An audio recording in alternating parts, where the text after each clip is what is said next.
नाज़रीन आदाब, न्यूज़ 18 उर्दू के खास प्रोग्राम चलती रहेगी जिंदगी में एक बार फिर आप सभी का इस्तकबाल करता हूं। मैं हूं सैयद अहमद जिलानी। नाज़रीन, मुल्क में कोरोना रुकने का नाम नहीं ले रहा है। गुज़श्ता रोज के मुकाबले में आज कोरोना केसेस में इजाफा हुआ है। ये बड़ी हैरत की बात है। चलती रहेगी जिंदगी में हम लगातार यही कोशिश कर रहे हैं लोगों को समझाने की, देखिए कोरोना केसेस को कम करना है बल्कि कोरोना को ख़त्म करना है, और इसकी जिम्मेदारी, सबसे बड़ी जिम्मेदारी जो है हम पर आयद होती है कि हम इसके खिलाफ एक बड़ी लड़ाई लड़ चुके हैं। लेकिन अब हम आखिर वक्त में जहां केसेस कम हो रहे थे वहां पर लगता है कि हमने कहीं ना कहीं कुछ कमियां या फिर ढिलाई बरती है, जिसकी वजह से एक बार फिर केसेस बढ़ रहे हैं। और वहीं महकमे सेहत की जानिब से जारी करदा जो फिगर्स हैं उसके मुताबिक 7,974 नए केस की तस्दीक हुई है, जबकि इस दौरान 7,948 मरीज सेहतयाब भी हुए। इसी दौरान 343 लोगों की मौत भी हुई है।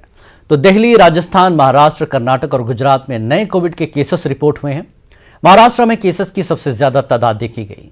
कौमी राजधानी दिल्ली में ओमिक्रॉन के 4 नए मामले, जी हां, ओमिक्रॉन के 4 नए मामलों की तस्दीक हुई है। इस तरह दिल्ली में ओमिक्रॉन से 10 अफराद मुतासर हो चुके हैं। मगरबी बंगाल और तमिलनाडु ने अपने पहले ओमिक्रॉन केस रिपोर्ट किए। वहीं वजारत सेहत ने कहा कि अपने आप को मुनासिब तरीके से मास्क लगाना ज़रूरी है, और अगर आप तक वैक्सीन नहीं लगाई, अब तक वैक्सीन आपने नहीं लगाई, तो वैक्सीन की दोनों खुराकें लें, समाजी दूरी बरकरार रखें, सोशल डिस्टेंस बरकरार रखें और ज़्यादा से ज़्यादा वेंटिलेशन को बरकरार रखें। ये हमारे डॉक्टर्स जो हमारे प्रोग्राम में आते हैं आपसे कई दफ़ा कह चुके हैं कि आपको कैसे रहना है। तो अब कितना अलर्ट रहना होगा, क्योंकि केसेस बढ़ रहे हैं, ओमिक्रॉन का नया वेरिएंट भी फैल रहा है। तो क्या कुछ करने की ज़रूरत है, इस सिलसिले में आज हमारे साथ 2 खास मेहमान मौजूद हैं। उनसे बात करेंगे कि हमारे पास पहले मेहमान है डॉक्टर स्वाति महेश्वरी, जो कि सीनियर इंटरनल मेडिसिन एक्सपर्ट हैं, और दूसरे मेहमान हैं डॉक्टर अब्दुल गनी साहब, जो कि professor and head of the unit department orthopaedic, GMC Jammu. आप दोनों का इस्तकबाल है, दोनों का खैर मकदम है, स्वागत है। स्वाति जी, आप हमारे प्रोग्राम से काफी दिनों से लगातार जुड़ी हुई हैं। हम लोगों को बारहा कहते रहे कि देखिए केसेस कम हो रहे हैं, अच्छी बात है, लेकिन इसको हमें जीरो करना है, निल खत्म करना है।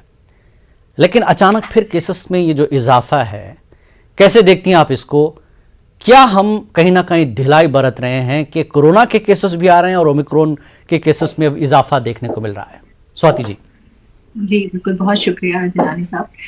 देखिए, अगर देखें तो डेफिनेटली भारत में जो तस्वीर थी कोरोना की वो काफ़ी हद तक बेहतर होनी शुरू हो गई थी, क्योंकि मामले जो हैं काफ़ी कम हो गए थे। लेकिन अगर आप देखें तो 3 हफ्ते पहले ओमिक्रॉन की पुष्टि साउथ अफ्रीका से हुई है, और आज अगर आप देखें तो 55-60 ऐसे देश हैं जहां ओमिक्रॉन पहुंच चुका है। यानी कि महज 3 हफ्ते के अंदर आप देख रहे हैं कि जगह जगह मतलब हमारे जो विश्व के कोने कोने तक ओमिक्रॉन जो है वो पहुंच रहा है। और वहीं भारत में भी हम देख रहे हैं कि अब मामलों में इजाफा हो रहा है। ओमिक्रॉन के साथ खास तौर से देखिए ये भी बताया जा रहा है कि इसके फैलने की जो क्षमता है वो डेल्टा वेरिएंट से 4 गुना ज्यादा है। ऐसे में संभावनाएं बढ़ जाती है कि जितना ज्यादा जो है एक दूसरे से मिलेंगे, कोविड प्रोटोकॉल का ध्यान नहीं रखेंगे, लापरवाही करेंगे, वैक्सीन नहीं लगवाएंगे, उतना ज्यादा हम कोरोना को और ज्यादा फैलने में मदद करेंगे। और अगर आप देखें तो पिछले कुछ समय से क्योंकि संक्रमण का दर काफी कम हो गया था, तो धीरे धीरे लोगों के मन में लापरवाही भी जो है जगह ले रही है। और जैसे कि होता भी है कि पेंडेमिक के साथ एक फटीग आता है, क्योंकि जब आप बहुत समय तक किसी बंदिशों में रहते हैं तो जब आप उससे जो है आप रहते रहते उनमें थक जाते हैं, और फिर उसके बाद मन करता है कि इन बंदिशों से बाहर आए। लेकिन अभी वो वक्त नहीं आया है कि हम उन बंदिशों से पूरी तरह से बाहर आए, क्योंकि जिस तरह से हम देख भी रहे हैं कि जो देश काफी हद तक जिन्होंने सब चीजें अपने आप खोल ली थी कि लोग बाहर भी निकल सकते हैं, पार्टी भी कर सकते हैं, रेस्टोरेंट्स भी जा सकते हैं, स्कूल भी खुल रहे थे, तमाम तरह की चीजों को खोला जा रहा था, वो सब दोबारा उनको बंद कर रहे हैं। और यही बहुत बड़ा चिंता का विषय है कि जो कोविड का वेरिएंट है वो धीरे धीरे अपने आप को इतना शातिर बना रहा है कि वो हमारी अभी पकड़ में पूरी तरह से नहीं आया है। एक बहुत अच्छी बात यह है कि हमारे पास वैक्सीन जो है अब एक बहुत अच्छा विकल्प है जिसको हम चुन सकते हैं, जिसको हम ले सकते हैं, जिससे कि हम बीमारी की घातकता को कम कर सकते हैं और एक दूसरे में बीमारी को फैलाने की जो क्षमता है उसको भी कुछ हद तक कम कर सकते हैं। बिल्कुल। तो ये विकल्प अगर हम लें और इसका अगर हम चयन करें तो जरूर हम जो ये चेन ऑफ ट्रांसमिशन है इसको तोड़ने में मदद कर सकते हैं और कोरोना को एक छोटी बीमारी बना सकते हैं, ना कि हमारे लिए इतनी बड़ी मुसीबत का सबब बनकर रहे कि हर वक्त जैसे ही मामले बढ़ने शुरू हो, हमारे सर पर लॉकडाउन की तलवार आ बिल्कुल, जाए, हमने इतना बड़ा एक्सपीरियंस देखा है, इतने मतलब 2 साल जो झेले हैं हमने, जो एक्सपीरियंसेस हुए हैं और काफी कुछ जानों का जो नुकसान है वो सभी ने देखा, पूरी दुनिया ने देखा। डॉक्टर अब्दुल गनी साहब, आपका ताल्लुक जम्मू से, जम्मू कश्मीर में भी जिस तरह की लापरवाही देखने को मिली, अक्सर खबरों में आता रहा कि लोगों को लगता है कि कोरोना कम केसेस हो गए हैं और हमने वैक्सीन ले ली है, ठीक है, एक डोज तो हो ही गया है, तो हम आजाद हैं। ये सोच कितनी घातक है, कितनी खतरनाक है लोगों के लिए जो अब ढिलाई अभी भी बरत रहे हैं। पहले तो जिलानी साहब बहुत बहुत शुक्रिया। जी मैं ये कहना चाहूंगा यहाँ पे कि कोरोना का जो डर है जी या कोरोना का जो खतरा है अभी तक टला नहीं। बिल्कुल, रादर उल्टा, जैसे डॉक्टर महेश्वरी ने कहा अभी, स्पेशली ओमिक्रॉन आने के बाद जी बहुत ज्यादा खतरा हो गया। और आज ही जैसे आपने देखा होगा यूके में जब से पेंडेमिक हुआ है तब से ज्यादा लार्जेस्ट नंबर ऑफ केसेस पर सिंगल डे कल और आज आए, और साउथ अफ्रीका में भी कोई ऐसे ही इंसिडेंट्स आए हैं। तो कहने का मतलब ये है कि वो दिन दूर नहीं, अगर हम आज से सावधानी न बरतें तो कहीं कहीं खुदा न ख्वास्ता बिल्कुल, जितनी आप ढिलाई बरतेंगे उतना ही आपके लिए घातक होगा। और पिछले 2 साल का जो एक्सपीरियंस है, लोगों को ऐसा लगता है, अगर आप किसी ऐसे ख्याल में हैं कि अब कुछ नहीं होगा, तो यकीन जानिए कि अब एक नई मुसीबत को आप दावत दे रहे हैं, क्योंकि केसेस जिस हिसाब से बढ़ रहे हैं ये खतरे की ही घंटी है और अभी भी वक्त है कि हम इसको कंट्रोल करें। स्वाति महेश्वरी जी, कुछ लोगों के जहन में ये भी सवाल आ जाते हैं कि ये क्या वैक्सीन ओमिक्रॉन के खिलाफ काम करेगी? ओमिक्रॉन आ गया है, ये खतरनाक है।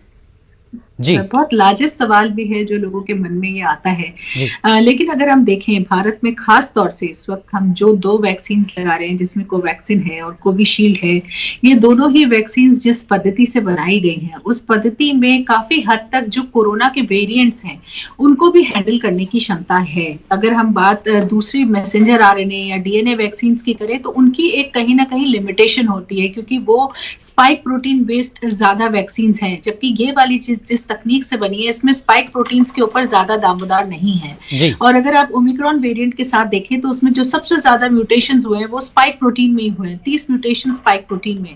इसलिए वो वैक्सीन्स का असर थोड़ा कम होता हुआ दिखता है। लेकिन अगर भारत की वैक्सीन्स की बात करें तो ये वेरिएंट्स पे काफी अच्छे असर इनका है। इसलिए पहली बात तो ये बहुत जरूरी है कि हम वैक्सीन में अपने विश्वास को जमा करके रखें, उसे डिगने ना दें। ये जरूर होता है कि वैक्सीन, देखिए मान लीजिए कि अगर 80% आपको सुरक्षा दे रही थी या 90% दे रही थी तो वो अब 70% देगी, लेकिन फिर भी आपको कुछ सुरक्षा जरूर मिल रही है। इसकी बजाय कि आप बिल्कुल ही बिना किसी ढाल के चल रहे हैं, उससे कहीं बेहतर है कि हम कुछ ढाल लेकर के चलें। और सबसे अच्छी बात जो वैक्सीन के साथ है वो यही है कि ये घातकता से बचाती है, यानी कि अगर संक्रमण हुआ भी तो भी आपको ज्यादा तीव्र संक्रमण नहीं होगा। और जिस तरह से हम हमेशा कोरोना से डरते क्यों हैं? कोरोना से इसीलिए डरते हैं क्योंकि हमें पता है कि कोरोना होगा तो फिर शायद ऑक्सीजन की जरूरत पड़े, अस्पताल जाने की जरूरत पड़े, वेंटिलेटर की जरूरत पड़े, और कुछ लोगों की हमने मृत्यु होते हुए भी देखी है। तो हम समझ रहे हैं इस चीज को कि अगर कोरोना होगा तो वो घातक भी हो सकता है। और यही आपका जो एक मन में डर है, खौफ है, ये वैक्सीन के द्वारा दूर हो सकता है कि अगर हम वैक्सीन लेते हैं तो वो कम से कम हमें घातकता से बचा सकता है। इसलिए बिल्कुल भी जो है परहेज ना करें वैक्सीन से, मेरा यही सुझाव रहेगा। सारी चीजें यानी मतलब भारत के लोगों के लिए जो संजीवनी है, हमारे अपना जो वैक्सीन है वो सबसे इस वक्त बेहतर है, कारगर है, काम कर रहा है। और इससे अच्छी बात क्या है कि आपके देश की वैक्सीन आपके लिए संजीवनी बनी हुई है। आप इसको अपनी ढाल बना लें ताकि आगे जो हालात बनेंगे, खुदा ना करे कि ऐसा कोई माहौल फिर दोबारा देखने को मिले। कोई नहीं चाहेगा कि इस तरह के हालात फिर बने। तो भारत की वैक्सीन का इस्तेमाल, आप सोच लिए, स्वाति जी ने कितने अच्छे से तफसील से बताया है कि ये वैक्सीन आपके लिए जो है इतना मददगार साबित होगी, इससे बढ़िया बात कुछ नहीं है। अपनी जिंदगी को बचाए, बल्कि अपनी खुद को नहीं, दूसरों को भी बचाना है, क्योंकि आप मुतासिर होंगे तो दूसरों को भी मुतासिर आप जरूर करेंगे, ये बात तो तय है। स्वाति जी, गनी साहब कुछ तकनीकी मसला लग रहा है कि वो जुड़ नहीं पा रहे, तो एक चीज और पूछना चाहूंगा कि ओमिक्रॉन के बारे में लोग जो सोच रहे हैं, हल्के में ले रहे हैं, कितना फिक्रमंद होना चाहिए अभी भी खतरा टला नहीं। बाहर के देश या जिस तरह से ओमिक्रॉन फैल रहा है, साफ तौर पर कहा कि ओमिक्रॉन को हल्के में मत लीजिए, बहुत डेंजर होगा। बिल्कुल, देखिए, और अगर आप बात करें तो विश्व के जितने भी साइंटिस्ट हैं अभी इस बात से तसल्ली नहीं कर रहे हैं कि ओमिक्रॉन एक माइल्ड डिजीज होगी या इसकी वजह से ज्यादा तीव्र बीमारियां नहीं होंगी। ये बात अभी भी पूरी तरह से जो है नहीं लग रहा है कि हो सकता है कि आने वाले वक्त में ओमिक्रॉन का हम कुछ और नया रूप ही सामने निकल करके देखें। क्योंकि क्या होता है कि जब कोई वायरस शुरू में दिखता है कि बहुत तेजी से ट्रांसमिट हो रहा है, लेकिन माइल्ड केसेस सामने आ रहे हैं, जब जैसे जैसे लेकिन जो बड़े बुजुर्ग होते हैं, बच्चे होते हैं या जो इम्यूनो कॉम्प्रोमाइज लोग होते हैं, जब वो इन्फेक्टेड होने लगते हैं तब असली रूप जो वायरस का होता है वो निकल करके सामने आता है। इसलिए अभी हम लोग उससे बहुत दूर हैं और इसीलिए शुरू में हम लोगों को माइल्ड केसेस ही ज्यादा दिखते हैं। अगर आप याद भी करें तो डेल्टा वेरिएंट के साथ भी यही हुआ था कि शुरू में माइल्ड केसेस थे सामने, ज्यादा सिम्टम्स नहीं थे लोगों में, और इसी की वजह से जो है लोगों के मन में ये धारणा रही कि डेल्टा वेरिएंट ज्यादा नुकसान नहीं करेगा या माइल्ड डिजीज होगी, और सब लोग लापरवाहियां करते रहे, घूमते रहे, पार्टियां होती रही, तरह तरह के जो आप देख रहे हैं सामाजिक समारोह होते रहे, और इसी की वजह से धीरे धीरे वायरस अपने पैर पसारता रहा। वहीं अगर बात आज करें ओमिक्रॉन की भी, तो शुरुआत में माइल्ड केसेस दिख रहे हैं और इसी तरह की पुष्टि सभी तरफ से हो रही है, लेकिन अभी अगर आप देखें तो ब्रिटेन में पहली मृत्यु हुई है ओमिक्रॉन से, और उनके जो प्राइम मिनिस्टर हैं उनका कहना है कि हम हॉस्पिटलाइजेशंस होते हुए देख रहे हैं, यानी कि आने वाले वक्त में संभावनाएं रहेंगी कि हो सकता है कि हॉस्पिटलाइजेशन रेट्स बढ़े, हो सकता है कि कुछ लोगों में ये तीव्र बीमारी भी करे।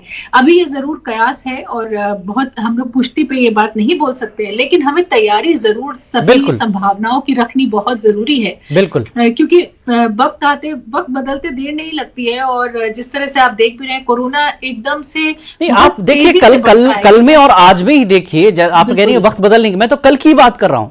कल में आज में अचानक केसेस जहां कम हो रहे थे अचानक अब केस बढ़ रहे हैं, तो ये बहुत खतरे की घंटी। अब्दुल गनी साहब, आपकी बात अधूरी रह गई थी, आप अपनी बात कंटिन्यू कर लें, आप कुछ कह रहे थे, अहम बात। डॉक्टर महेश्वरी ने कहा ये खतरा जो बहुत ज्यादा मंडरा रहा है और वो दिन दूर नहीं होगा अगर हमने आज से, ये करेक्ट टाइम है कि हमने मैक्सिमम प्रिकॉशन लेनी है।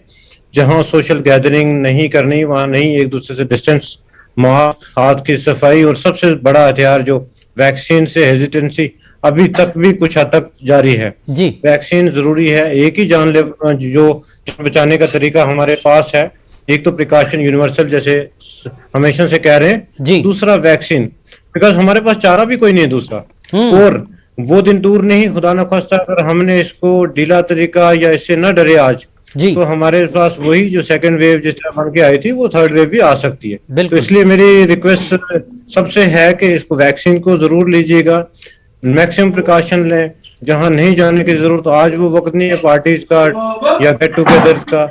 आज हम अगर थोड़ी देर इसको अवॉइड करेंगे तो हो सकता है हम एक बड़ा खतरा अवॉइड कर सके। जी बिल्कुल बिल्कुल। गनी साहब, एक चीज सवाल ये भी हो रहा है, लोग ये कह रहे हैं कि ओमिक्रॉन के जो तरीका है, जो मौजूदा टेस्ट के जो तरीके हैं, क्या इससे ओमिक्रॉन का पता लगाया जा सकता है?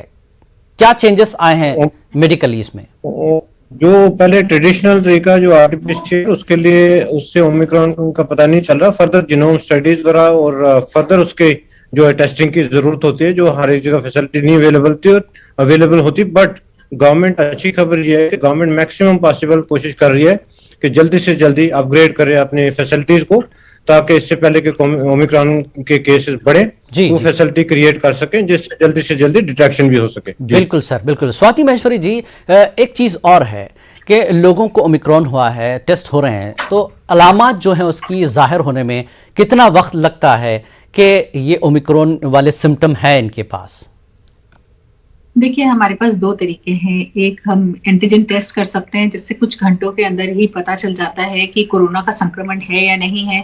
दूसरा आरटीपीसीआर है। एंटीजन जो टेस्ट हम करते हैं उसके साथ जो दिक्कत रहती है वो ये रहती है कि वो 50% केसेस में पॉजिटिव नहीं दिखाता, होते हुए भी नहीं पकड़ पाता है, और जिनको पकड़ता है वो बिल्कुल ठीक पकड़ लेता है। पर ये एक जल्दी स्क्रीनिंग करने का टेस्ट है जिससे कि हम जल्दी पता लगा सकते हैं कि हम किसी को अलग करें या नहीं करें क्वारंटीन के लिए।